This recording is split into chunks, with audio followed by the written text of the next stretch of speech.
Vamos a hablar de inseguridad y no solo a propósito de... ¿Qué tal? ¿Cómo están? Bienvenidas, bienvenidos. Tu local en este día lunes 11 de octubre, junto a todas y todos ustedes, nuestros agradecimientos por entregarnos su preferencia y sintonía. Sí, decía, no solo por el apuñalamiento con consecuencia de muerte de un joven de 25 años en el Paseo Di Malou, Cerro Alegre de Valparaíso, el lunes de la semana pasada, el lunes 4, sino porque hay datos que entrega la Fiscalía Nacional y que señala que la comuna de Valparaíso se posiciona como la tercera, mire usted, la tercera a nivel nacional con mayor ocurrencia de homicidios, registrando 131 casos. Esto contemplado, claro, desde el 2016 hasta el 2020. Quiero saludar inmediatamente a quienes hoy día nos acompañan, a Jaime Torres, experto en seguridad. Jaime, gracias por acompañarnos hoy. Muy buenas tardes, encantado de estar nuevamente con ustedes. Muchos saludos a Patricio Curi, al concejal Daniel Morales y por supuesto a usted, querido conductor Carlos Jara. Gracias, claro que ya me ahorró el trabajo porque ya presentó a los dos invitados, así que con esto me puedo cerrar el programa o los dejo conversando a ustedes. No, fuera de broma. Efectivamente, saludar a Daniel Morales, concejal de Valparaíso, quien yo me imagino que está bastante preocupado. No sé si tanto como vecinas y vecinos del sector. Anhelábamos estar en esta fase, sin duda, con mayores libertades, pero parece que también viene aparejado un poco de los trasnoches, el exceso de alcohol, la utilización de armas. En Playa Ancha también hubo un suceso trágico de esta naturaleza. ¿Qué tal? ¿Cómo estás, Daniel? Hola Carlitos, gracias por la invitación y claramente que estoy sumamente afectado porque yo también vivo en el sector de Plaza Aníbal Pinto, que está a cuadras de este hecho, y en general la comuna entera estaba manifestando este retroceso abismante en cuanto a la convivencia, a la sana convivencia entre los residentes. Así que muchas gracias por la invitación, vamos a tener harto de conversar acá. Sí, bueno, no solo eso. ¿Qué fue lo que disminuyó en definitiva en pandemia cuando había no solo cuarentena o algunas restricciones de desplazamiento o de movilidad? También había toque de queda y algunos decían, no hayamos la hora de que esta medida quede atrás. Bueno, precisamente cuando ya queda fuera el estado de excepción, aquí en la región, en Viña del Mar, el jefe subrogante, el director subrogante del Hospital Gustavo Frique, mata a una persona, porque eso no es un accidente, es un siniestro, un incidente de tránsito con alcohol en su cuerpo, huye, porque esa es la palabra, o no presta auxilio, pero desaparece del lugar. Entonces, claro, de pronto uno se pregunta qué tan de bueno es, se habían bajado los números de este tipo de situaciones, Patricio, en términos de víctimas fatales por alcohol, por droga, pero también por lo que dice relación con la situación de delincuencia. ¿Qué tal? ¿Cómo estás? Bueno, en realidad, como tú sabes, siempre es un gusto participar siempre en Quinta Edición y sobre todo en tu voz local. Y bueno, es lamentable lo que estamos viendo en materia de aumento de cifras de homicidios. Ahora, hay que ser como bien preciso porque una cosa, en definitiva, son los homicidios que corresponden a los delitos de mayor connotación pública y algunos otros homicidios que en general son como consecuencias de Claro. conductas delictuales, como lo que tú estás diciendo, en el cual personas, por ejemplo, muertes por atropellos a propósito de manejo en estado de ebriedad. Sí, Entonces, en sí. definitiva, una cosa es la cifra de muertos y otra cosa es la cifra de homicidios. Es preocupante la cifra de homicidios porque obviamente es un delito violento, tiene de alta connotación social y sobre todo tiene que ver también con un problema en paralelo que ha pasado en este último tiempo, que es el incremento de uso de armas, ¿ya? Tanto de armas de fuego, tanto de armas que no son de fuego, pero que son adaptadas, como lo que está pasando con las pistolas a fogueo, que en definitiva son adaptadas para servir como pistolas que puedan disparar balas reales, en definitiva, pero también el uso mucho de heridas cortopunzantes y en general lo que estamos viendo por efecto de la violencia. En Santiago hace pocos días atrás hemos visto un chofer de una aplicación de conducción que ocupó una llave de cruz y mató dejó muy grave a un joven, Sí. cosa que había pasado otra vez. Entonces, no solamente tiene que ver con los homicidios en sí, producto de las armas, sino que también con la exacerbación de la violencia después de la pandemia. Sí, sin duda. Jaime, y lo dice muy bien Patricio, eh, estuvimos mucho tiempo contenidos. Bajaron las cifras, reitero, que es un dato importante, no menor, al contrario. Y se exhibían, bueno, precisamente porque las medidas implementadas estaban ayudando en aquello, pero hoy se produce esto. Y de verdad, la pregunta es, ¿cuál es la respuesta que tienes, si es que la tienes, a este tipo de situaciones? Porque este fue un homicidio, fue un apuñalamiento, una persona joven, en un sector en donde las vecinas y vecinos, ¿qué hacen? Bueno, se quejan de forma permanente porque con o sin pandemia la fiesta vivía allí hasta alta hora de la madrugada, con poco control, y en realidad las personas dicen, y carabineros, y las policías, y la justicia, y mano dura, y etcétera. Las dos motivaciones más altas para en los homicidios está siempre la riña o la diferencia que hay entre dos o más personas, en el cual ya se le acaban los argumentos verbales y los argumentos, digamos, de poder convencer al otro con alguna idea o con alguna intención, y actúa ocupando alguna fuerza irracional o alguna arma, en este caso, para... Jaime, perdona, discúlpame, tengo que interrumpirte, porque tal vez eso fue en tu época y en la mía. Sí, donde algunas cosas se resolvían de otra forma. Hoy, en realidad, aparece el arma blanca y la pistola o el revólver y así se solucionan las cosas. Yo estoy tratando de dar el contexto, en lo normal que ocurren los delitos, que ocurren por una diferencia, riña o alguna pelea, por alguna venganza, ¿no es cierto?, por algún premio. Ahí tuvimos, ¿no es cierto?, el homicidio en Concón, que había una recompensa para, digamos, pero eso en menor escala. Entonces, la riña o pelea o esta diferencia o un asalto, obviamente la persona va preparada. Ahora, vamos a tener que ver los vínculos que los unen, o si no los unen. Entonces, o si fue solamente una provocación en algún momento, un abuso de parte del autor del delito respecto de la víctima. Sin duda. Bueno, entonces, será parte de la investigación, claro. Por eso yo te quería hacer el contexto, sí. Digamos, no era dilatar una respuesta, sino que entrar para que nosotros entendamos que los índices más altos de los homicidios, cuando se empieza a desmenuzar el por qué ocurrió, aparece la riña pelea, aparece, ¿no es cierto?, la venganza, aparecen otros fenómenos. Y sobre todo, acá siempre hay como un vínculo, alguien lo conoce, son de un mismo sector, es habitual la persona, así es que seguramente noticias van a existir respecto del esclarecimiento pronto. Gracias, Jaime.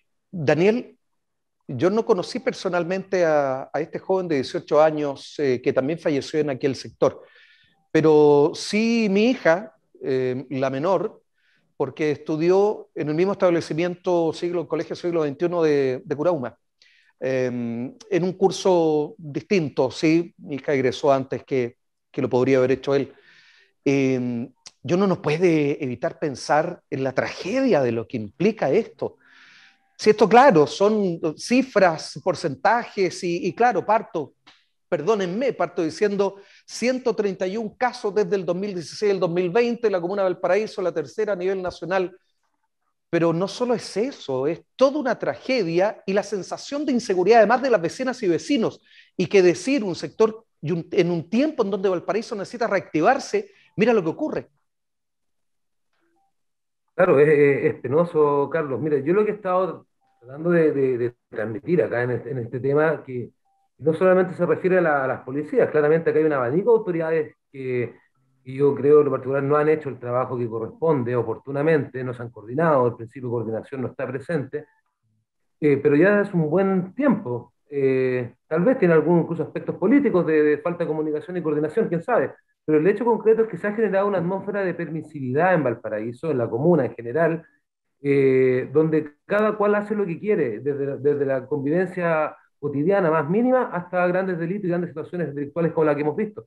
Y te digo, la fiscalización municipal, las policías con los jueces, la subsecretaría de prevención del delito, la gobernación, la delegación presidencial, incluso las seremías, no están trabajando coordinadas y ese es el resultado, o sea, nosotros estamos viendo el resultado de este tema. Pero yo creo que lo que tú apuntas, Carlos, tiene que ver con lo que yo he tratado de instalar en la opinión pública, bajo mi condición como arquitecto y también con los estudios que he estado realizando y con la gente que me relaciona al respecto, que hay un ámbito que es urbanístico y que también tiene que ver con estos abandonos de la ciudad, que se han ido generando en la ciudad lo que hemos denominado los bolsones de miedo. Los bolsones de miedo surgen principalmente, son el resultado del despoblamiento de la ciudad. En los estudios que hemos realizado, un 31,4% de la superficie de la zona histórica de la ciudad del Paraíso presenta inmueble en abandono, en estado de ruina extrema o sitios eriazos. Ese es el comienzo, digamos, del deterioro urbano, donde la ciudad prácticamente se está vaciando y genera estos espacios donde se dan estas situaciones. Y se va generando esta atmósfera delictiva, que no es más complejo que pensar en las típicas películas que uno veía en los 80 sobre el Bronx, o algunas ciudades, digamos, periféricas, situaciones en que, ¿qué es? Las casonas pintarrajeadas, los autos en abandono destruidos, la permisividad de la autoridad, de la abanico autoridad, para permitir la ocupación ilegal de inmuebles, para permitir la construcción de inmuebles sin cumplir con ninguna norma. Todo rayado, todo sucio, problemas multidimensionales, digamos, en una ciudad que está empobrecida, muy empobrecida. Entonces, todo esto va generando este contexto que que te expulsa a la familia histórica, que expulsa al residente, y así también la ciudad se va quedando sin su propia autofiscalización. Porque recuerda tú cuando nosotros estábamos en Valparaíso y uno a veces ya con los amigos tomaba una cervecita en un lado, alguna escalera, en algún lugar cerca de su casa, oye, al tiro aparecía una señora y te retaba, o llegaba carabinero y uno tenía que rápidamente, chuta, ya nos vamos, pero eso no pasa hoy en día. Sectores enormes de la ciudad se transforman en verdaderos pubs al aire libre, con música en vivo, con los tremendos parlantes, con ingesta de alcohol, pero más allá de lo que puede ser uno, yo no quiero quedar como el viejo gruñón de la película.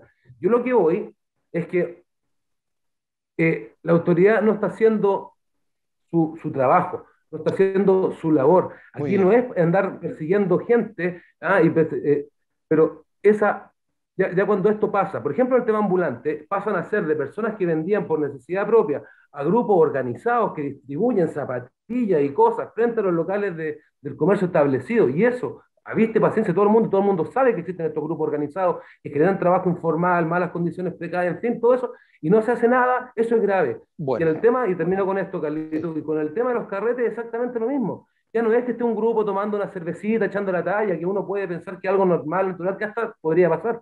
Se trata de que ya aparecieron verdaderos carteles de microtráfico en estos lugares, que a medida que se va uno aparece otro, y se generan comercios absolutamente ilegales, muy cercanos también a la violencia, en estos lugares centrales que son las áreas turísticas y que es de alguna manera nuestra esperanza de poder reflotar parte de la economía local de la ciudad. Ni siquiera quiero hablar de Laguna Verde, que prácticamente parece el Far West. No tengo que inferir nada porque lo dijo Patricio Daniel. En el fondo, las instituciones no están operando, no están funcionando. Y por supuesto, ¿qué le puede decir uno al vecino o la vecina? No importa dónde sea, pero hoy día nos hemos detenido allí, en el pasaje, en el sector del Cerro Alegre. ¿Qué uno le puede decir a las vecinas y vecinos que reclaman justicia, que reclaman mano dura? ¿Qué les podemos decir? Mira, yo creo que lo que dijo Daniel fue extremadamente claro. Ahora, yo creo que estamos viviendo una situación efectivamente que es muy parecida a la que vivía en ciudades como Estados Unidos, sobre todo Nueva York, en la década del 70, ¿ya? Entonces, que eso era una situación muy parecida a la actual, ¿ya? que un poco se veía como en la película El Guasón antes del estallido social, un poquitito eso, ¿ya? Ah, Entonces, yo creo que aquí lo que está pasando, y esto es bien importante entender, es que no es solamente el tema de la autoridad, que esta autoridad actual, sino que en general es una cuestión estructural en el cual hay una hipertrofia, o sea, un desarrollo extremo de los derechos de las personas, que no está malo, todos tenemos derechos, pero hay una poca conciencia de la civilidad, ¿ya? Entonces, estas conductas cívicas es importante respetarlas porque esa es la diferencia, o sea, lo que dice Daniel y lo que dice también nuestro otro, don Jaime, Jaime respecto de la situación es que, en definitiva, no hay un problema de correcta gestión del conflicto, ¿ya? Y el conflicto va a existir porque forma parte de vivir en ciudad, ¿ya? Eso forma parte, ¿ya? Y en segundo lugar, esta hipertrofia de los derechos y que cualquier tipo de medida de restricción, de ordenamiento que es básico en una civilización y en los países que nosotros queremos ser, como Suecia, Noruega, esos países súper avanzados con los que siempre nos comparamos, son países que donde hay reglas y que en el fondo son reglas que permiten disfrutar de lo más básico, que es la ciudad, sí, es pero vivir. Entonces, estamos con harta distancia, no solo en kilómetros, ¿ah? sí, pero lo que pasa es que al final esto no es un tema de cantidad de dinero, porque resulta de que es un No, tema no es un tema de eso. no me refiero a eso. Me refiero a que tenemos que hablamos de las transformaciones culturales y nos miramos como que si estuviéramos en un espejo, somos parte de un grupo selecto, pero en definitiva es cosa de mirar Valparaíso nomás, pues. Bueno, lo que pasa es que lamentablemente la ciudad, a ver, yo creo que hay que ser, yo soy relativamente optimista, pero en el largo plazo, porque en realidad la situación va a tener que cambiar, porque en definitiva la ciudad no está, y lo dijo Daniel, es muy cierto, la ciudad se está despoblando. Valparaíso, pese a que es la capital regional, cada vez está siendo más despoblada y Viña del Mar y otras ciudades le están quitando cada vez mayor importancia. Entonces, eso también tiene que ver con menos capacidad de construcción, con menos vivienda, con menos recursos en el fondo urbanísticos para que la gente pueda vivir, y es una ciudad en realidad que es muy atractiva para el turismo. De hecho, a mí por motivos profesionales me ha tocado entrevistar a personas que tienen que ver, que son turistas extranjeros y siempre les interesan tres cosas, que son las Torres del Paine en el sur, les interesa San Pedro de Atacama en el norte y en el centro del Valparaíso. Entonces, este encanto y este potencial que podría tener la ciudad Antes o después del estallido, porque el estallido también hizo lo suyo, pues. aún así, incluso después del estallido, fíjate tú. Yo no podía entender porque realmente es una ciudad que no... Y es una cosa que se ha dicho antes, o sea, también aquí tenemos que entender que el Estado, no solamente el Estado y también no esta autoridad, todas las autoridades tienen que generar unas condiciones para la inversión, inversiones tales como las inmobiliarias, tales como el pequeño turismo, inversiones tales como los cruceros, que dinamicen la economía y otros desarrollos económicos que ya sean más avanzados. Pero Okay. lamentablemente esas situaciones tampoco son, digámoslo así, actualmente muy fomentadas, que digamos, en parte porque, bueno, han habido abusos sin duda, pero estamos en un momento cultural en el cual los vientos no soplan, digámoslo así, para el fomento de esas actividades que son necesarias. Lamentablemente, si no hay crecimiento económico, no hay recaudación tributaria y no hay ningún tipo de bienestar posible. Todo el cual, pensar cualquier otra cosa son buenas intenciones y es pensamiento mágico, lamentablemente. Y Valparaíso es una muestra de ello. Sí. Un ajuste de cuentas terminó con un integrante de una banda delictual, 15 impactos de bala en Playa Ancha hace poco también, Jaime. ¿Qué podemos esperar? Una de las preocupaciones, por ejemplo, del sector nocturno es precisamente la falta de vigilancia, el aparecimiento, bueno, qué decir, si uno ve los informativos nacionales que se concentran en la región metropolitana, en donde hay portonazos, asesinatos, ¿qué? ¿Vamos a llegar a eso acá? Como yo hacía el preámbulo respecto de las motivaciones cuando ocurren los homicidios, y una de esas es el ajuste de cuentas entre bandas rivales. Acá hay un gran porcentaje, digamos, de personas que se dedican al narcotráfico, hablemoslo de pequeñas cantidades y en grandes cantidades, y que necesitan dominar espacios, áreas, y se van movilizando, van teniendo alguna cobertura. Por ejemplo, en este caso están en la parte alta de Valparaíso, que lamentablemente se ha echado a perder cada vez más porque encuentran que el bandido encuentra que ese es un mejor lugar donde estar, donde guarecerse y donde tener, entre comillas, soldados o personas que le avisen respecto de la llegada de las policías. Como también antes de Perdón, ¿y empezar llega la policía a esos sectores, Jaime? Sí, sí llega, pero digamos, se hace muy notorio porque es el barrio el que convive ahí. Entonces empiezan a ver una persona con otro, digamos, otro vestuario, o es nuevo en el sector, eh, las alertas empiezan a prenderse. Los vehículos, por mucho que a veces se trate de buscar el vehículo, digamos, que ande más al tono del lugar, pero también ellos están muy atentos. Cualquier persona extraña para ellos va a ser una amenaza, sea o no sea policía, es una amenaza, porque puede ser también de una banda rival. Estamos hablando en el caso de las drogas. Entonces, todo esto ha echado a perder lo que es la convivencia. Los vecinos tienen miedo a denunciar, muchas veces son sus propios Los denuncios son familiares anónimos. los que están metidos. Perdona, Jaime, tengo que ir cerrando tu intervención porque ya se nos acaba el programa. Se nos hizo muy corto. Sí, los denuncios son anónimos. Se pueden hacer presencial y anónimo. Las personas por lo general no lo van a hacer presencial para no verse imbuido en un juicio y decir yo como vecino denunciar a quien está al lado, pero sí se puede hacer por los canales, digamos, de los llamados al 133 Carabineros, 134 la PDI, e incluso la misma fiscalía se le puede entregar el antecedente y van a tener que abrir una carpeta investigativa respecto de ese dato, porque Ya, se pero entiende. no le van a pedir a los vecinos que le lleven la foto de los delincuentes, ¿no es cierto? No, Porque no, no, no, no, sabe sí, que acá, como se llama, obviamente hay información que se va recuperando de diferentes casos. Entonces, si tú, Carlos, me dices, entre comillas, para callado, mi vecino vende droga y yo empiezo a revisar mi base de datos con nombre o con dirección, hay un momento dado que puede coincidir, ¿ah? Puede coincidir ok, con el vehículo, todo, entonces el dato muy bien. toma una relevancia importante. Sí, porque usted sabe que de pronto la fiscalía cierra las causas porque no hay más antecedentes, pues, y de pronto las personas van y les dicen, pero tiene los rasgos, sabe dónde vive la persona. Bueno, eso es lo que pasa a diario también, y por eso también la sensación de desamparo que tiene la ciudadanía, Daniel. Quiero que le entregues un mensaje a las porteñas y porteños, particularmente después de la muerte de este muchacho de 25 años. Para uno es un muchacho.